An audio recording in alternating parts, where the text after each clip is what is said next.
이 세상에 근심된 일이 많고 참 평안을 몰랐구나. 내 주 예수 날 오라 부르시니 곧 평안히 쉬리로다. 이 세상에 곤고한 일이 많고 참 쉬는 날 없었구나. 내 주 예수 날 사랑하시오니 곧 평안히 쉬리로다. 주 예수의 구원의 은혜로다. 참 기쁘고 즐겁구나. 그 은혜를 영원히 누리겠네. 곧 평안히 쉬리로다.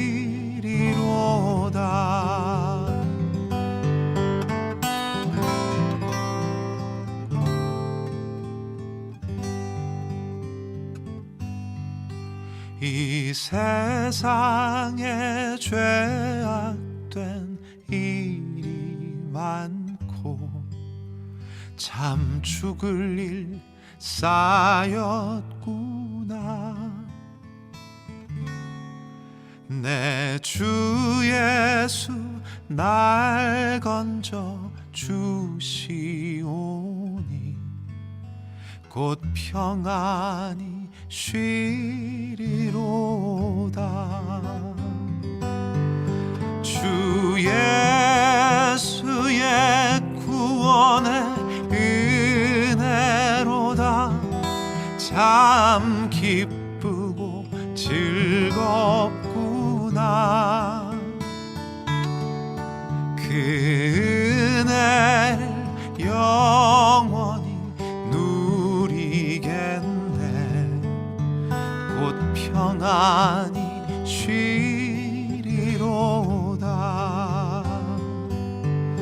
그 은혜를 영원히 누리겠네.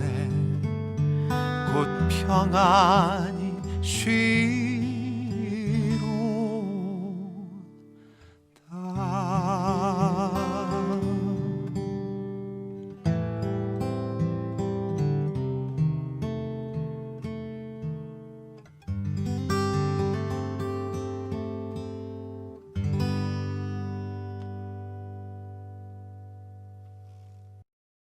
영적 성숙에 이르는 세 가지 습관 중에서 첫 번째 습관, 교제에 관한 말씀을 오늘 나누겠습니다. 하나님 말씀은 히브리서 10장 25절 말씀입니다. 모이기를 폐하는 어떤 사람들의 습관과 같이 하지 말고 오직 권하여 그날이 가까움을 볼수록 더욱 그리하자. 아멘. 성도의 교제가 우리에게 필요한 이유는 무엇일까요? 그것은 우리는 다른 성도들과 함께 하나님의 가족에 소속되었기 때문에 그렇습니다. 예수님은 말씀하시기를 영접하는 자 곧 그 이름을 믿는 자들에게는 하나님의 자녀가 되는 권세를 주신다라고 말씀하셨죠. 그렇습니다. 우리는 예수님을 주와 그리스도로 믿는 사람들로서 하나님의 자녀된 권세를 가진 자들이죠. 하나님은 우리의 아버지시죠. 그래서 예수님도 기도를 가르치실 때 하늘에 계신 우리 아버지여 라고 부르며 기도하게 하셨습니다. 우리는 예수님을 주와 그리스도로 믿어 하나님의 자녀가 된 권세를 받은 사람들로서 형제 자매이고 또 예수 그리스도와 한 가족된 사람들입니다. 따라서 우리는 서로 교제할 필요가 있는 거죠. 갈라디아서 6장 10절 말씀입니다. 기회 있는 대로 모든 이에게 착한 일을 하되 더욱 믿음의 가정들에게 할지니라. 아멘. 물론 우리는 모든 사람들에게 착한 일을 해야 하지만 성경은 우선순위를 정해주고 있습니다. 믿음의 가정들에게 먼저, 그리고 더 착한 일을 하라는 것이죠. 교회가 모든 사람, 세상의 모든 사람을 구제할 수는 없습니다. 그러나 세상에 있는 가난한 사람들을 구제할 필요가 있죠. 그러나 우리 그리스도인들에게는 우선순위가 있습니다. 교회 안에 있는 우리의 성도들을 구제하는 일이 교회 밖에 있는 사람들을 구제하는 것보다 우선한다 할 수 있죠. 따라서 우리는 서로 한 가족이기 때문에, 하나님의 가족에 속한 자이기 때문에 규제가 필요하고 중요하다 할 수 있습니다. 에베소 2장 19절 말씀입니다. 여러분은 하나님의 가족의 지체입니다. 그리고 여러분은 다른 모든 그리스도인과 함께 하나님의 가족에 속합니다. 성도의 교제가 중요한 것은 우리가 다 하나님의 가족에 소속되어 있기 때문인 것이죠. 당신은 어느 교회 다니십니까? 라고 질문을 하면 이렇게 말하는 사람도 있습니다. 저는 교회 다니지 않습니다. 저는 대자연 속에서 하나님과 교통합니다. 어느 정도는 괜찮을 수 있겠습니다. 하지만 이 사람은 사람들이 그리스도와 관계를 맺는다는 의미를 어떻게 이해하고 있는지 확실하지가 않습니다. 예수 그리스도의 교회와 또 그 자녀들과 함께하지 않고서는 예수 그리스도와 관계를 지속할 수 없는 거죠.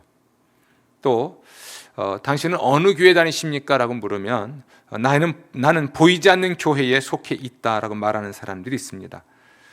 그분들에게 이렇게 묻고 싶은데요, 당신의 몸이 아프고 병들었을 때 그 눈에 보이지 않는 목사와 장로들이 당신을 찾아옵니까? 신약 성경에는 교회라는 단어가 약 100번에서 104번 사용됩니다.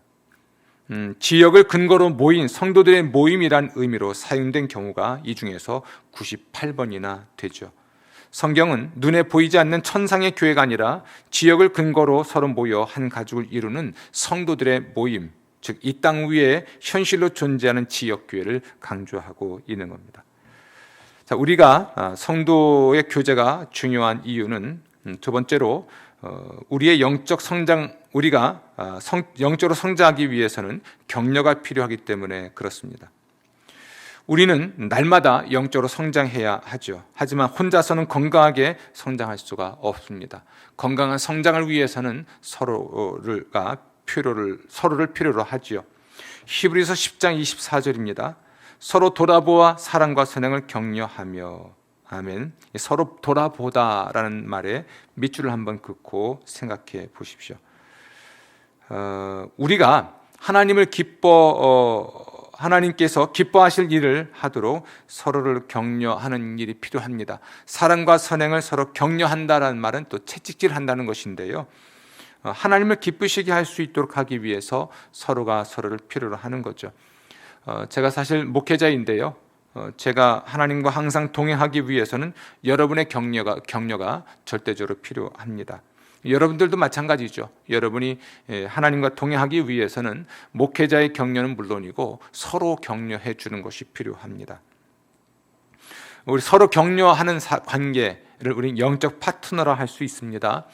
좋은 영적 파트너의 특징은 몇 가지가 있습니다. 첫 번째로 이미 가까운 친구가 되어서 우리가 참여하는 소그룹에 속해 있는 사람, 아마 목장교회에 소속된 사람일 수도 있겠죠.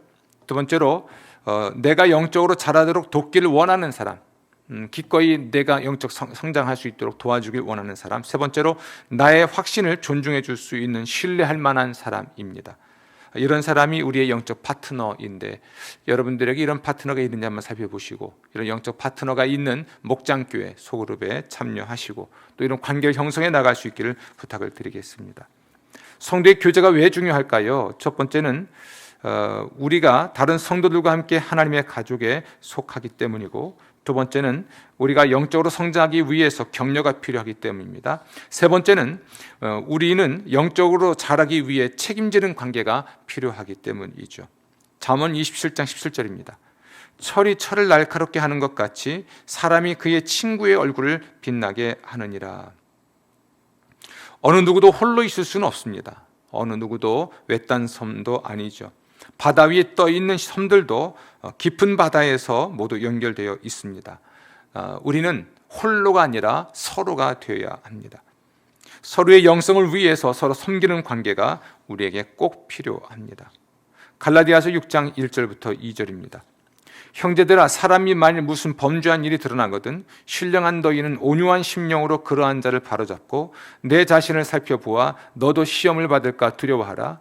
너희가 짐을 서로 지라. 그리하여 그리스도의 법을 성취하라. 아멘. 그러한 자를 바로잡고 라는 말씀에 밑줄을 긋고 한번 생각해 보십시오. 죄라고 하는 것은 우리를 유혹하죠. 향기로운 냄새도 나고요, 맛도 훌륭합니다. 문제는 그 속에 들어가면, 그러니까 죄에 빠지면 쓴맛을 낸다는 것이죠. 이러한 죄에 또는 죄의 유혹에 걸려 넘어지지 않도록 서로를 권고하고 격려하는 것이 우리 그리스도인들의 일이죠. 무엇이 그리스도의 법일까요?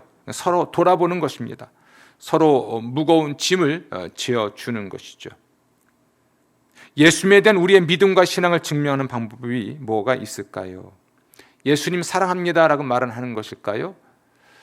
그럴 수 있을 것입니다. 그러나 예수님을 사랑한다면 같은 믿음의 형제가 된 서로를 섬기는 것일 겁니다. 서로를 섬기는 일이 없이 예수님을 사랑한다고 말하는 것은 모순인 것이죠. 우리에게 영적인 교제가 필요한 이유 네 번째는, 교제는 세상을 향한 간증이기 때문에 그렇습니다. 예수님의 마지막 기도이고 또는 대제사장적 기도로 알려진 요한복음 17장 21절 말씀입니다. 아버지여, 아버지께서 내 안에 내가 아버지 안에 있는 것 같이 그들도 다 하나가 되어 세상으로 아버지께서 나를 보내신 것을 믿게 하옵소서. 요한복음 17장 21절입니다.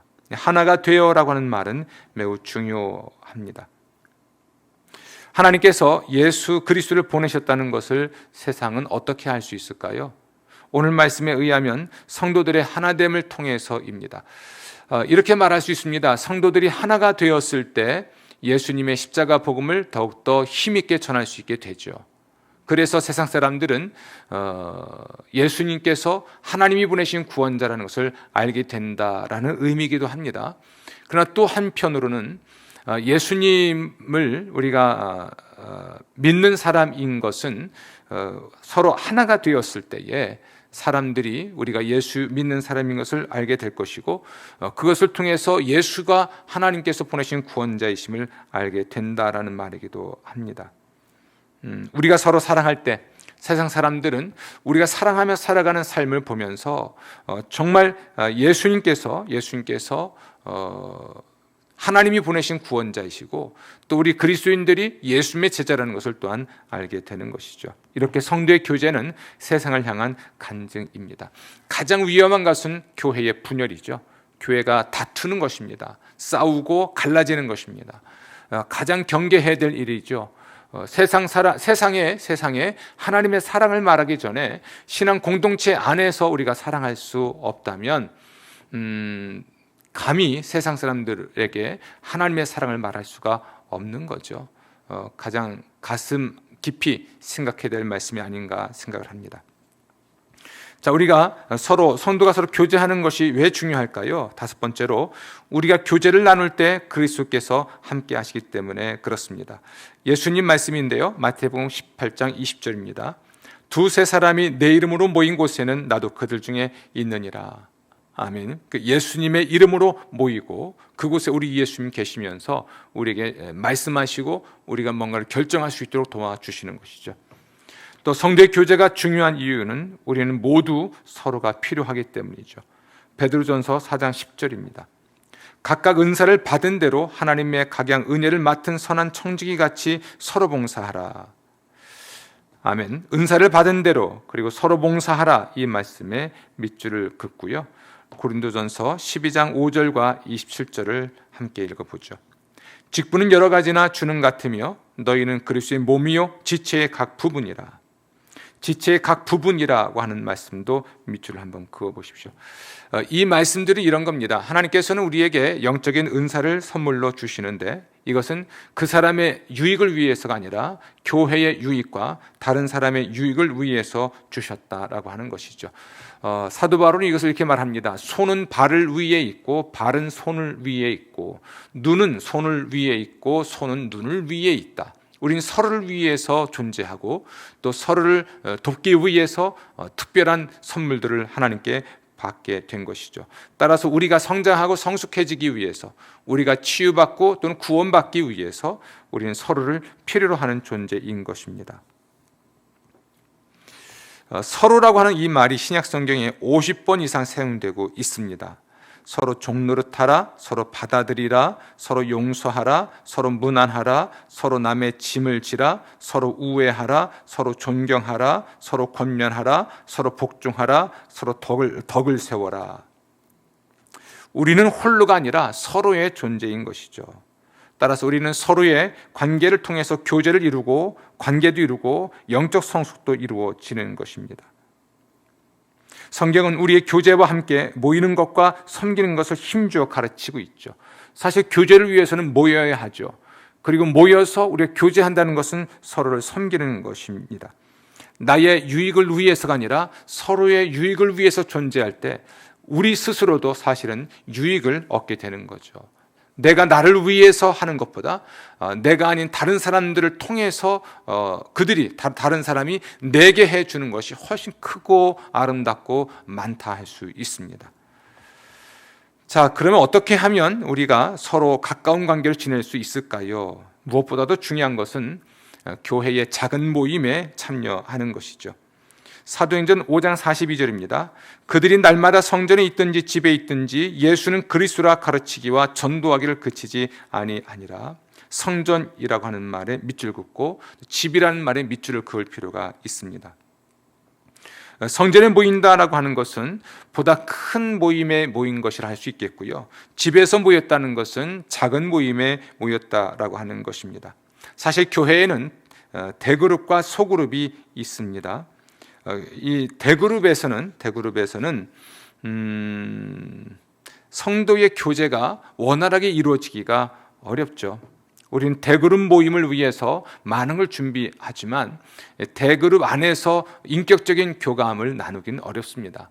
인격적인 교제가 가능한 그러한 모임, 오늘 이 교제의 습관과 관련지어 본다면 성도의 교제가 이루어지는 현장은 대그룹이라기보다는 오히려 소그룹이라 할 수 있겠습니다. 이 소그룹을 로마서 16장 5절 말씀은 저의 집에 있는 교회에도 문화하라 말을 했는데, 집이라고 하는 공간은 사실은 좁은 공간이잖아요. 그것에서 얼마나 많은 사람이 모일 수 있겠습니까? 대저택이라고 해도 얼마나 많이 모일 수 있을지 한번 생각해 보십시오. 오히려 이 집이라고 하는 표현 또는 가정이라고 하는 이 표현은 소그룹 모임을 강조한다고 할 수 있습니다. 따라서 교회는 더 크게 성장해야 할 필요는 있어요.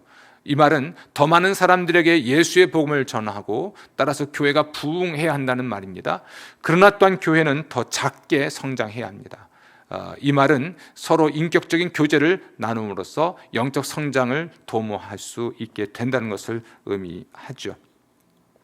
자, 이런 모임에서 성도의 교제 안에서 소그룹 안에서 어떤 일이 이루어질 수 있을까? 무엇을 이루어야 할까? 이 소그룹의 목적에 대한 말씀은 사도행전 2장 42절부터 47절 말씀에 잘 표현되어 있습니다. 사실 사도행전 2장 42절 47절 말씀은 성령 충만한 교회의 모습을 그려주고 있는데요. 여기에서 우리는 소그룹의 목적 또는 소그룹 교제의 중요한 목적을 발견할 수가 있습니다. 첫 번째는 훈련을 위해서 우리는 소그룹으로 모이는 거죠. 다시 말하면 성경 말씀을 더 잘 이해하고 우리의 삶 가운데 적용하기 위해서입니다. 사도행전 2장 42절이에요. 그들이 사도의 가르침을 받아 서로 교제하고 떡을 떼며 오로지 기도하기를 힘쓰니라. 가르침을 받아라고 하는 곳에 밑줄 한번 그어 보십시오. 우리는 언뜻 생각하기에 성령 충만하게 되면 예배를 열심히 드릴 것처럼 생각할 수 있겠죠. 그러나 예루살렘 교회 또는 초기의 성도들은 그렇지 않았습니다. 교회는 가르쳤고 성도들은 배웠던 것이죠. 소그룹에 모여서 우리가 가장 힘쓸 것은 하나님 말씀으로 삶을 나누고 또는 하나님 말씀을 가르치고 배우는 일일 것입니다. 두 번째로 교제인데요, 하나님 가족의 한 지체임을 느끼는 것입니다. 사도행전 2장 42절에 그들이 서로 교제하고 떡을 떼며 오로지 기도하기가 힘쓰니라 라고 기록되어 있습니다. 서로 교제라고 하는 말에 밑줄을 그어 보십시오. 교제라고 하면 영어가 fellowship인데요, 따라서 이 교제를 설명할 때 한 배를 타고 함께 노를 젓고 있는 사람으로 정의를 하는 경우도 있습니다. 한 배에 나란히 앉아서 노를 저을 때 한 사람이 다른 사람보다 노를 더 많이 저으면 앞으로 가지 못하게 되죠. 그 자리에서 뱅뱅뱅 맴돌기만 합니다. 하지만 서로 협력할 수만 있다면 더 빠르게 진행할 수가 있는 거예요. 교제는 같은 마음과 같은 목적, 다시 말하면 예수님께 영광을 돌리고 서로 섬긴다는 목적을 품고 서로 모이는 것입니다. 교제는 서로를 특별한 관계로 만들어 주는 것이죠. 사도행전 2장 46절입니다. 집에서 떡을 떼며 기쁨과 순전한 마음으로 음식을 먹고, 이 음식을 먹는다는 것, 특히 집으로 사람을 초대해서 함께 음식을 먹을 때 참된 교제가 이루어질 수가 있죠. 로마서 12장 13절인데요, 성도들의 쓸 것을 공급하며 손대접하기를 힘쓰라. 우리가 가정으로 사람을 초대할 때는 많은 수고를 해야 해요. 집 청소도 해야 되고 음식도 마련해야 되니까 얼마나 번거롭겠습니까? 그런데 손 대접하기를 힘쓰라라고 하는 말이 있지 않습니까? 당연히 우리가 가정에서 또는 소그룹으로 만나기 위해서 성도의 교제를 위해서는 수고가 뒤따르죠. 그렇지 않고는 우리가 참다운 교제를 해나갈 수가 없을 것입니다. 소그룹의 목적 세 번째는 예배입니다. 예배에 대한 깊은 이해를 바탕으로 예배하는 것이죠. 사도행전 2장 42절 말씀 보면 그들은 성찬을 나누고 기도하는 일에 전적으로 힘썼다라고 기록하고 있고, 2장 47절 말씀 보면 하나님을 찬미하며 또 온 백성에게 칭송을 받으니라고 기록되어 있습니다. 근본적으로 우리가 구원받은 사람들로서 하나님을 예배하는 것이 참된 그리스도인의 모습이죠. 우리가 예배당에서 모여서 예배를 할 수도 있을 것입니다만, 가정에서 모여서 예배를 드리는데 예루살렘 교회는 기도 집회, 찬양 집회에 헌신했던 것입니다. 물론 그 모임에는 하나님 말씀 선포도 있었죠. 그리고 성찬 예식도 있었습니다. 성찬을 나누는 거죠. 사실은 예배의 어떤 형식이 갖추어지기 전에 초기 교회는 성찬 예배라고 해도 과언이 아니었죠. 다른 건 못해도 성찬은 꼭 나눴으니까요. 성찬을 나눴고 또 찬양했고 기도했고 말씀 선포가 있었고, 참 단순한 예배 형식이 있었을 것입니다. 우리 찬양하고 기도하고 말씀을 듣고 성찬을 나누면서 참된 예배자가 되는 것, 이것이 우리가 가정에서 또는 소그룹에서 모이는 목적이라 할 수 있습니다. 네 번째는 사역을 하는 것인데요, 다른 사람들을 섬기는 기쁨을 체험하기 위해서 우리는 소그룹으로 모입니다. 사도행전 2장 44절 45절입니다. 믿는 사람이 다 함께 있어 모든 물건을 서로 통용하고 또 재산과 소유를 팔아 각 사람의 필요를 따라 나눠주며, 각 사람의 필요를 따라 나눠준다라는 말에 밑줄을 한번 그어 보십시오. 사실 우리가 교제, 펠로우십을 한다, 또는 헬라어로 코이노니아를 한다라고 할 때는 쉐어인, 뭔가를 공유하는 것이죠. 또 share with, 함께 갖는 것이고, 중요한 건 share out입니다. 서로 나누어 주는 것인데요. 그렇죠. 모든 사람이 자기 것을 다 팔아서 나눌 수는 없겠지만 어떤 이는 그렇게 할 수 있을 것이고, 그러나 우리가 조금씩이라도 함께 나누어 줌으로써 서로의 필요를 채워주게 되겠죠. 성도가 함께 모여서 교제를 할 때는 서로의 필요를 돕기 위해서 각자 자기의 것을 헌신하는 것이라 할 수 있습니다. 그것이 은사가 되었든 자신의 재능이 되었든 혹은 재물이 되었든 무엇이 되었든지 간에 자신의 것을 가지고 다른 사람의 필요를 채워주기 위해서 소그룹으로 모이죠. 자, 마지막으로 소그룹의 목적은 전도하는 것입니다. 믿지 않는 사람들에게 기쁜 소식을 전하는 것인데요, 사도행전 2장 47절 말씀입니다. 주께서 구원받는 사람을 날마다 더하게 하시니라. 여러분, 이 점이 매우 중요한 건데요, 예루살렘 교회는 전도했습니다. 소그룹 전도죠. 대그룹 차원의 전도도 있겠지만 소그룹 전도입니다. 주목할 건 주님께서 구원받는 사람을 날마다 더하셨다는 거예요. 곧 주님의 전도를 할 수 있겠죠. 주님께서는 성도들을 통해서 전도하신 것입니다. 따라서 우리 성도들은 예수님의 복음을 전하면 되는 거예요. 전하면 누가 전도하시냐면 우리 주님이 하시는 것이죠. 또 하나 이 말씀에서 주목할 것은 우리 예수님께서는 교회에 믿는 자의 수를 더하시지 않고 전도하는 일은 없었습니다. 그러니까 우리는 교회 성장, 전도를 통해서 교회 성장을 하나님이 이루신다는 것을 알 수가 있죠. 교회의 전도는 매우 중요한 전도를 할 수가 있겠습니다. 자, 지금까지 저는 여러분에게 우리가 영적 성숙에 이르기 위한 그 첫 번째 습관으로 교제에 관한 말씀을 드렸습니다. 성도의 교제가 왜 중요한가? 또 어떻게 하면 우리가 서로 가까운 관계로 지낼 수 있는가? 세 번째, 우리의 소그룹의 목적은 무엇인가를 말씀을 드렸죠. 바라기는 여러분들이 교회 생활을 원활히 하기 위해서 대그룹 예배 또는 대그룹 모임에 헌신하시길 바라고, 그리고 성도의 인격적 교제, 사귐을 위해서 소그룹 교회, 곧 목장 교회나 또는 사역 팀이나 또는 동질 집단으로서 모이는 소그룹 모임에 참여하시기를 부탁을 드립니다. 이것을 통해 더 성장하고 예수를 닮을 수 있게 될 것입니다. 감사합니다. 기도하겠습니다. 주여, 저희들이 교제하는 습관을 길들이고 교제의 훈련을 할 수 있도록 도와주옵소서. 예배당에서 모이지만 또는 가정에서도 모이는 이런 교제의 훈련을 하고 훈련을 통해 자신이 예수님을 닮아갈 수 있도록 도와주옵소서. 성령께서 우리 안에서 일하시고 우리를 통해서 일하실 것을 믿고 감사하오며 예수님 이름으로 기도합니다. 아멘.